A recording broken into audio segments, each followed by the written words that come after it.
Perkenalkan, kami dari kelompok 5 yang beranggotakan pertama Andoni Lakin sebagai ketua, yang kedua yaitu Dimas Adelian sebagai anggota, yang ketiga yaitu Cynthia Devitriani sebagai anggota, yang keempat yaitu Muhammad Fajar Nurdiansyah sebagai anggota, yang kelima yaitu Titik Ramawati sebagai anggota. Di sini kami akan mempresentasikan hasil laporan penjualan kami.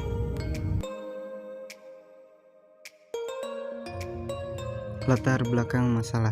Dalam menghadapi tantangan bisnis, termasuk menghadapi pelanggan, maka sebagai mahasiswa kita juga harus belajar dalam mempromosikan dan memasarkan suatu produk.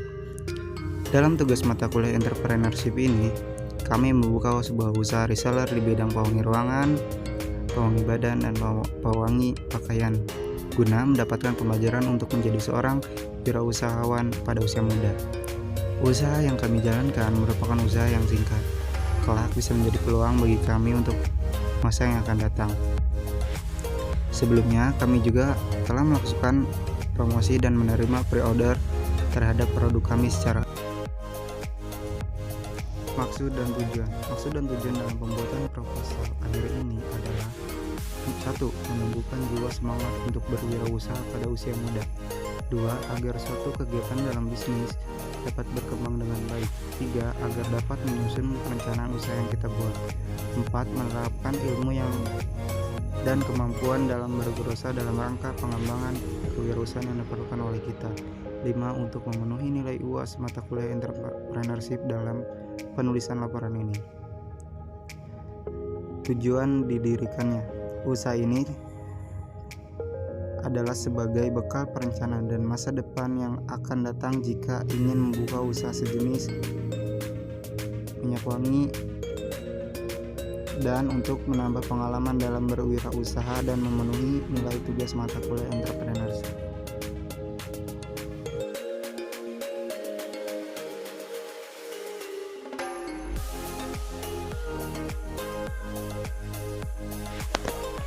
Visi dan misi. Visinya menjadikan parfum sebagai usaha yang mandiri dan berkualitas yang dapat bersaing di industri pada saat ini. Kemudian untuk misinya, yang pertama, menjual parfum yang berkualitas dengan harga yang terjangkau.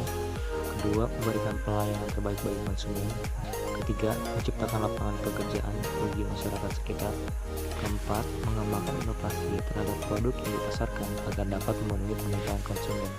Yang kelima, meningkatkan promosi produk melalui media online maupun dengan media lainnya.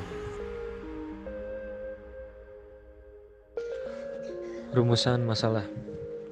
Rumusan masalah yang kami dapatkan adalah: yang pertama, apa saja kendala yang dihadapi sebelum penjualan berlangsung. Kedua, bagaimana situasi pada saat penjualan dimulai. 3. Bagaimana mengantisipasi produk yang mudah rusak agar cepat terjual. Dan yang keempat, penjelasan terhadap produk kami yang sudah sering dijumpai.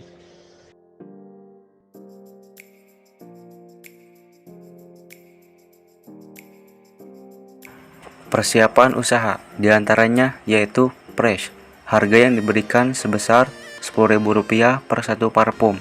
Kemudian promotion, kami menawarkan produk melalui layanan media sosial. Produknya adalah parfum. Dan juga place, produk ini adalah produk orang yang kita jual kembali. Promosi dan pemasaran. Yang pertama, membuat iklan di sosial media agar pembeli dapat mengetahui produk yang kami jual pada sebelum dan saat penjualan. Dan yang kedua, melakukan promosi di media sosial sebelum penjualan berlangsung. Dan yang terakhir, ketiga, menerima pesan antar khusus daerah Karawang. Pembelian produk. Kami membuat list pesanan melalui media sosial dengan cara pre-order. Setelah itu, kami mengumpulkan modal untuk membeli produk yang kami jual. Untuk modal usaha, kami berasal dari uang patungan tiap anggota. Dalam pembelian produk, kami mempusatkan pada satu toko dalam jumlah pembelian yang banyak agar diberi potongan harga. Setelah membeli produk, anggota kelompok dibagi menjadi 2 untuk melakukan pengiriman kepada konsumen. Kelompok kami mengevaluasi penjualan pada produk minyak untuk bias mengatasi permasalahan saat penjualan berlangsung dan meningkatkan kualitas dan kuantitas dari yang kelompok kita buka bersama. Minyak wangi, kelemahan produk. Wanginya kurang tahan lama, sering terjadi kendala di bagian alat penyemprotan, varian wangi kurang lengkap. Kelebihan produk yang harus dikembangkan. menambahkan merek parfum yang akan dijual, menambah varian parfum, dan mengevaluasi produk parfum sebelum membelinya di online shop. Bab 4. Aspek keuangan. Penjualan pertama pada tanggal 16 bulan 10 2020 dengan modal 100.000, hasil penjualan produk 21, total penjualan 210.000 dan keuntungan 110.000 dengan keterangan berhasil. Penjualan kedua pada tanggal 23 bulan 10 2020 dengan modal 200.000, hasil penjualan produk 40, total penjualan 400.000, keuntungan 200.000 dan keterangan berhasil. Penjualan ketiga pada tanggal 30 bulan 10 2020 dengan modal 400.000, hasil penjualan produk 80 dan total penjualan 800.000 dengan keuntungan 400.000 dan keterangan berhasil. Total hasil penjualan 1.400.000. Bab 5. Kesimpulan. Kesimpulan dari kegiatan Entrepreneur Fair ini, kami menarik kesimpulan bahwa mahasiswa sangat memerlukan proses pembelajaran seperti ini, yang bukan hanya teori saja, tapi langsung praktek di lapangan. Dengan hal ini, kita bisa secara langsung merasakan bagaimana berinteraksi pada konsumen, menawarkan dan menjual produk kepada orang lain. Pengalaman ini bisa menjadi dasar ketika nanti kami akan membuka suatu usaha. Asal ada kemauan dan tekad, pasti kita bisa melakukannya. Karena dalam dunia bisnis, modal bukanlah segalanya, tapi skill juga.